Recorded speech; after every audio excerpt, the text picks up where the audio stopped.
Investment Portfolio Update March 2023. What is going on, guys? Brandon Gentili here. We have our monthly portfolio allocation.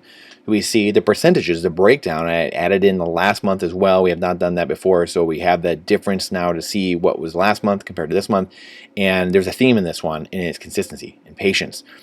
The market we're in is crazy. We had just had Chair Powell comments this week, really spooking the markets, really big sell-offs in general. So we need to be careful. And we are big on self-reliance, independent thinking, independence in general, accountability, responsibility, and bearing our own assets and being free people, being sovereign people. So that's what you're going to see in our portfolio, how this is.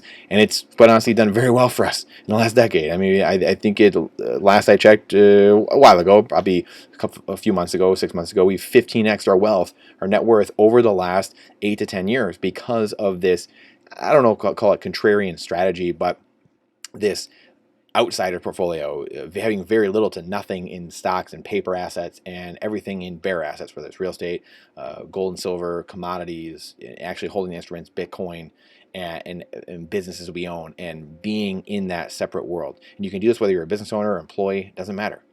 So let's jump into this. Band-aids on bullet holes. This is one of the themes of a podcast that I still want to start at some point. I don't know what the right space to have it in is exactly, so we will get there. When I was a senior at Michigan State, our hockey team was not having a great year. We were 2 years removed from winning the national championship, and yet we struggled to get 10 wins for the entire season. Now, in our defense, we had a lot of injuries and incoming freshmen. We had many players in the club team that came up to help us out. And one of my good friends, Kurt, literally played every position except goalie that year. Yes, every position except goalie. So you can see that it might cause for some adversity during that season. One of the highlights of the year, though, is when we were in the Upper Peninsula playing just a league game in the CCHA at the time, playing at Lake Superior State.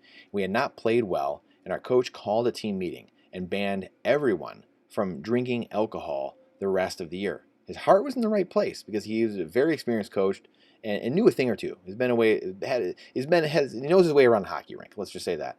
However, when you're desperate, you sometimes do things that don't always make the most sense. It was certainly a form of putting a Band-Aid on a bullet hole. Instead of getting to the root issues, we were slapping Band-Aids on the surface. And our team didn't have a drinking problem. We had a fairly young team. Our team was kind of all over the place that year. We had anything but a drinking problem, quite honestly. And as many hockey players will tell you, probably weren't drinking enough.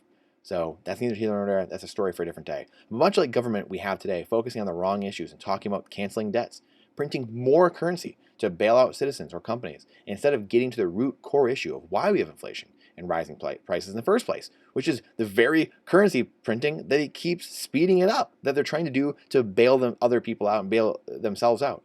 The arson and the firefighter, creating the problems so that they can come in and look like heroes to bail everything out. Absolute clown world. As you can see, the problems will continue to fester and grow until the core issues are rooted out from within. That's guaranteed. Financial repression is here, and it will be here to stay. We've showed this many times through Ben Bernanke's speech in 2002, IMF's working paper in 2012. So many people, litany of people have covered this. This will happen. They'll continue to debase. We'll have shrinkflation, disinflation, inflation, all kinds of inflation over this next decade or two, probably the next decade or 20 years, 10 years, 20 years. A lot of inflation, and it will continue to eat away at the purchasing power if you save in dollars, period. You will continually lose the purchase power if you hold in fiat currencies. If you hold in hard assets, you will continue to gain in purchasing power. It literally is as simple as that. You can almost end here, done. That's all you need to know. So things haven't changed much from our position in our family office, and consistency and patience really is the key. Things have not changed much at all. Really trying to be patient with the market and see what's going on. So you can see February to March, just the portfolio has just changed a percent or two, just a couple percent moving around. Bitcoin's gone down a little bit, so you can see the portfolio dropped a tad, and increased in real estate, and cash went down. We moved some cash into Bitcoin as well, saving in hard assets, bare assets that we own in cold storage. No one can take that from us. That's gone, locked up. No one can get their grubby little hands on it. Bitcoin price has held very stable over the past month of turbulence in the bond market and another garbage crypto bank, Silvergate, failing. So this is good. We want to cleanse all the riffraff out of the system. We want all that gone. I want all that garbage gone. Crypto is not Bitcoin, and Bitcoin is not crypto. That's all people need to know. And people need to know, this is the thing I've been thinking about too. It's hard to tell someone who's been in their system, their fiat system their entire life, maybe done really well, maybe saved up a bunch of fiat. It's hard to say to them, hey, your system is completely broken, it's completely backwards, completely upside down. It's destroying the earth and the planet, quite honestly, the fiat and what governments can do with it and the printing and the commercial banks and how they're printing it and destroying everything. So we need to change everything. Well, okay, buddy, sure. Like, whatever you're talking about, kid. I've done pretty well in my life. I don't need to worry about that. Well, again, that's a small-minded thinker, and it's tough to tell the other 99% of people because they see the problems. They see the rioting, the looting, the people teaching their kids all kinds of craziness in school, and on and on and on. The political division, the hatred, the infighting, the family fighting, and they know there's needs to be a change. But yet there's a little power that 99% has because they don't understand they are the majority. They don't understand they need to coalesce and be together because they're all fighting for the same thing. And at the end of the day, they don't have tons of purchasing power as compared to the 1%. So again, it makes it tough. This is conundrum. It's the conundrum of, are things going to change and actually happen? So that is the conundrum. Again, the least interesting aspect of Bitcoin is price. Notice right there, all I talked about had nothing to do with price, had nothing to do with the fiat price of Bitcoin. It's all freedom. It's all, do we like these things or do we not? What are you going to do when the government comes to seize your money in your bank account or your other assets? Remember, this is the alternative. And what they're prepared to do to you if you save in the dollar or any other fiat. And this is the minute-long clip we made of the FDIC telling you there will be bail-ins. They will take everything from you. Guaranteed. Now, if you like polarization and hatred and all the class fighting and the media telling you what to look at, and the government telling you that you're a terrible person and on and on and on, then great. Stay in fiat. Be part of that system. Be part of that network. I've chosen a different way. Between citadels being talked about in the presidential race already, Donald Trump already talking about competitions to build new cities. Bitcoiners will be a massive part of that in the citadels and nuclear energy, everything, and the small modular reactors in the nuclear world, which will be priced in Bitcoin, There is a bright orange future ahead. Right now, we have about 28% of our net worth in Bitcoin, and I do expect it to become a majority of our portfolio moving forward. And here is the really quickly, again, when you go buy Bitcoin at an exchange, you have to then move it. Go move it off the exchange right away. Put it into cold storage, your retirement savings over here. Cold storage wallets. I really like Blockstream Jade and the Cold Card. Trezor is open source as well. These are all open source. Blockstream Jade, I believe, is just Bitcoin only. Cold Card, I believe, is just Bitcoin only. And Trezor, they also go into others. So, other coins. So, I don't like them spending their time on their stuff. So I like the Blockstream Jade and the Cold Card.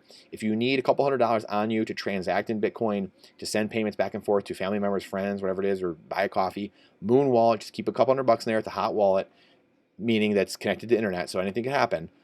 Think of that as your wallet, bill pay, your wallet just on you. So Moon, Samurai, Wall Satoshi, Aqua, Phoenix, those are really good ones. So take assets into your own custody. Real estate, positive cash flowing rental real estate. Last refinance we have still waiting on the tenant situation and for them to move out to get a new rental rate as it was too low for the market and the lender didn't like it. So just a lot of stuff kind of going on there, dragging. Now we got taxes coming on and stuff like that. So a lot of fun stuff there. We did some tax loss harvesting at the end of the year we talked about a couple months ago. So that is, all things that we're kind of working on right now and trying to slowly grind through. This is a lot of just patience and grind, and sometimes you just want to pull your hair out. Still debating whether to get rid of all these real estate properties and take the chips off the table and get into Bitcoin with the real estate cash that comes from that. Real estate, like bonds over the last 40 years, has become more expensive and produces less yield. They really go in tandem, real estate and the bond market. We bought these at good prices, fortunately, but still just drives me insane. Absolutely drives me insane. Dealing with the real estate, need to get into apartments when things do crash. We will get into apartments and things like that going forward, and just probably syndication and people we know and contacts we have. Commodities, gold, silver, oil wells, etc. Primary assets. I don't know why these little things are here. Primary assets and assets with no counterparty are always a good option and a safe bet. This world we are entering with the transitioning global reserve currency, governments who hate their citizens and freedom slipping away will lend kindly to those holding their own assets. That's a promise. We have about 14% in commodities. Paper. This is stocks, bonds, 401ks, pensions, life insurance, all that jazz. I don't have much in here and don't plan to until phase 2 kicks off once stocks are undervalued. I like buying when there's blood in the streets, and paper and real estate are bound to plunge or have an invisible crash against other assets. And see this chart below where you measure the Dow against gold. and see where things are supposed to be valued. So you can see we are way overvalued still. It's supposed to be way down here. To truly get undervalued level, we have to be under 5, probably under 2.5. And we have not even come close to that. So we still have a long way to drop in stocks. This is why, again, bonds are going to get crushed in the future. Stocks are going to get crushed. That's why I'm not a believer in the paper markets right now, because they only have the other direction to go. They're at these all-time peaks, so they only can go the other direction. Now, they could go up nominally still, but in purchasing power, they're going to go sideways or down. That's why I'm not. That's why I don't have tons. I know my buddy Ron's going to kill me. That's why I don't have millions and millions in life insurance. And I'm not looking for a 3 or 4 or 5 or 6% yield each year. I'm looking for 100% yield. I'm looking for 150%. I'm looking for infinite returns. That's what real estate gives me. That's what Bitcoin gives me. And I want to save in these assets that are going to continue going up long term. And I own them. I don't have to trust a third party. We have about 2% in paper. And again, go check out our monthly letters from the past as well to see what phase 2 means as well. And the Fed pivots, though, look out, because I do think these assets like the tech stocks, NASDAQ, will go to the moon, in my opinion. So they will, as soon as that pivot does eventually happen, like this outright pivot, this public-facing pivot. Because they pivoted, there's still global QE going on, but again, most people just haven't seen it yet. So that will take place. Cash and businesses. So sitting on dry powder is so important right now, and I've been patiently waiting, building, and growing my education in the background in the meantime. It's a great pace. In a bear market, it's a great time to build, a great time to learn and grow. Cash on hand is also good in case our long-term view of inflation is wrong. If we experience massive deflation and the dollar increasing in strength, DXY, then we'll be able to use the dry powder, that cash, to be able to buy more assets as well. I expect this opportunity to sit in cash to last only another 6 to 12 months. So we shall see. I have about 20% in cash right now. We will see what happens here going forward. Again, I can't time the market. I thought 6 years ago the market should have imploded, and it should have. But then the Fed came in and QE, here we go. We're printing everything. We're going to paper everything and kick the can down the road and create absolute hell for everyone in the future. But we don't know when that's coming. At some point, the market will lock up, and the Fed will not be able to paper over it, though. Now, here's real inflation. It's really still 14 or 15% as we used to measure it in 1980. So way higher, 2 to 3 times higher than the government is telling you. So stop listening to what the government is telling you, period, about everything. Conclusion, Fed Chair Powell just came out this week and spooked markets by saying that inflation data was still hot and the labor market was tight. So expect even more rate hikes. Markets did not like that. Depending on your age, it will tell you what to invest in. But if you like freedom, can't stand politics and bridges to nowhere, racial polarization, division, hate, looting, and all the moral decay in society, then you might just be a Bitcoiner. To fix all these problems, it's not politics. It's not sitting here trying to get the next human in here. We need rule. We need law. We need code that isn't dependent on human beings to fix all these problems. And we have a solution where you cannot be racketeered by governments anymore through inflation. Bitcoin truly fixes this.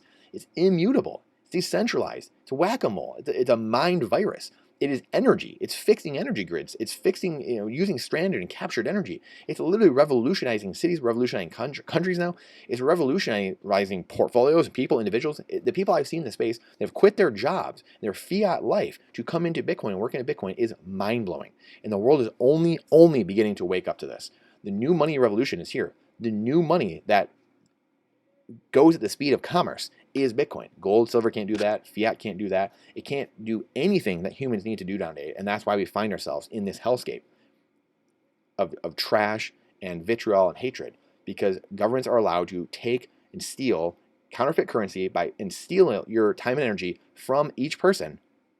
And they don't know what's happening, and they get to take all that from you without you getting a vote or a say. That changes with Bitcoin. You don't need a lot, just a couple percent to vote for freedom, and that could change the world forever. A couple percent of the people voting with their money and say, I'm out of the dollar. I am out. I'm out of fiat currencies. I'm in Bitcoin. I'm in an asset you can't F with. So long. The network then that is losing, the fiat currency networks then begin to lose power, and those institutions crumble. The systemic racism, the systemic race baiting, the systemic racketeering, the systemic financialization, gone. Ceases to exist. The National Teachers Association, education, whatever, all these, the unions, everything that is holding back progress and holding back humanity, holding back innovation, creativity, gone, done. I only want to trade my finite time for finite assets. That is it. Why would I trade my finite time for infinite dollars? You might as well trade it for blades of grass or grains of sand. It's the same trade. Why would I work and pay taxes in a currency that another man can print and counterfeit? Please ask yourself that. Make an equal trade for yourself. Stay strong. We are in this together. And again, I'm a student. I'm not an expert. I'm always a student. And this is never financial advice, but only what I'm doing and what I'm seeing. So please, please share this if you feel so inclined. The algorithm hates truth. Let's just be honest. The algorithm hates truth. I appreciate you coming to my TED Talk, my portfolio allocation here, the monthly. Please let me know what your thoughts are, any questions you have. And I look forward to seeing you on the next one and using your time and energy here to learn, because it's the most important asset we have. What are we doing with our time and energy? What are we putting into our body? I always tell our children, what are we putting in? Our body, the head. What are we eating? What are we doing? Because that's what we're going to get out. Right? That's all it is. So keep our head up, our awareness, keep our head up. Don't get in the trolley tracks on the ice. Don't get your bell rung. Let's keep our heads up. We're all in this together. It's community. Bitcoin, gold, silver, energy, food, water, firearms, ammo, security, land, and community. Building community. I appreciate you. I look forward to seeing you on the next one.